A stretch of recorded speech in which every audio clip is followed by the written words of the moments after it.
जय माता दी प्रिय भक्तजनों, चैत्र नवरात्रि का यह पावन समय केवल व्रत और पूजा तक सीमित नहीं है, बल्कि यह मां दुर्गा की कृपा को अपने जीवन में अनुभव करने का एक दिव्य अवसर होता है।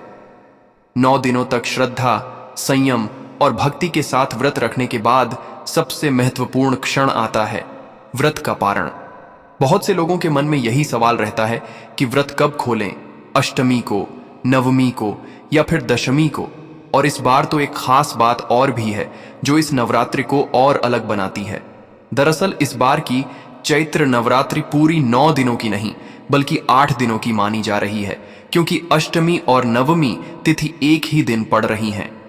26 मार्च को सुबह अष्टमी तिथि रहेगी और उसी दिन दोपहर के बाद नवमी तिथि प्रारंभ हो जाएगी।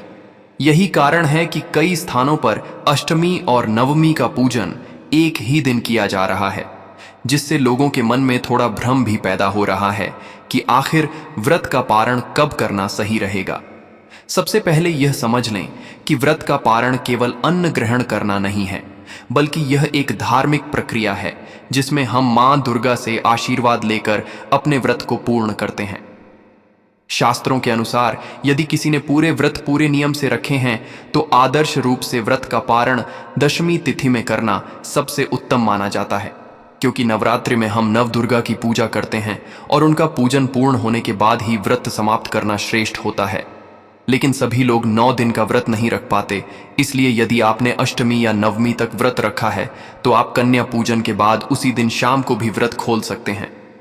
हालांकि यहां एक बात का विशेष ध्यान रखना बेहद जरूरी है कि कन्या पूजन से पहले कभी भी व्रत नहीं खोलना चाहिए, क्योंकि इसे शास्त्रों में अशुभ माना गया है और इससे व्रत का फल कम हो सकता है।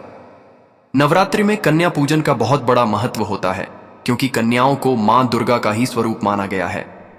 चाहे आप अष्टमी को पूजन करें या नवमी को, यह आपकी पारिवारिक परंपरा पर निर्भर करता है। लेकिन इस बार चूंकि अष्टमी और नवमी एक ही दिन आ रही हैं, इसलिए बहुत से लोग 26 मार्च को ही कन्या पूजन करके व्रत खोल रहे हैं। आप भी यदि चाहें तो अष्टमी तिथि में या नवमी लगने के बाद उसी दिन कन्या पूजन कर सकते हैं और शाम को पारण कर सकते हैं। यदि आप शास्त्रों के अनुसार पूर्ण फल प्राप्त करना चाहते हैं और आपने पूरे नवरात्रि के व्रत रखे हैं, तो सबसे उत्तम तरीका यही रहेगा कि आप 27 मार्च को नवमी तिथि में सुबह कन्या पूजन करें और जब दशमी तिथि प्रारंभ हो जाए तब व्रत का पारण करें।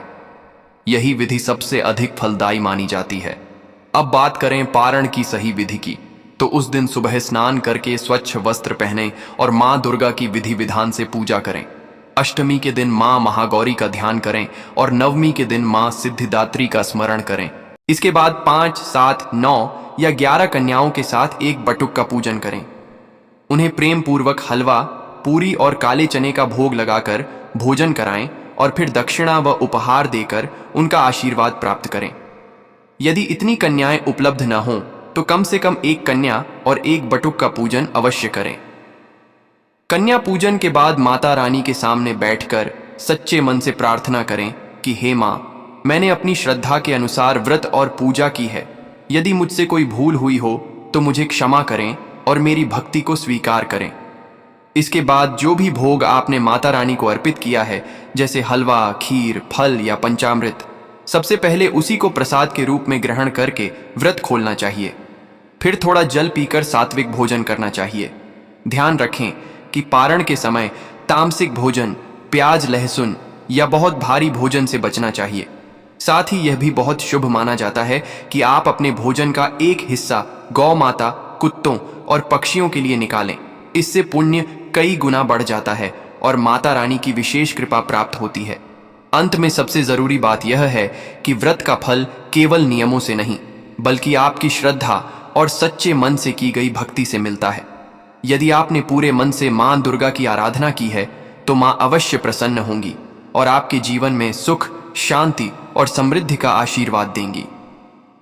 अगर आपको यह जानकारी उपयोगी लगी हो तो इसे अपने परिवार और मित्रों के साथ जरूर साझा करें। जय माता दी।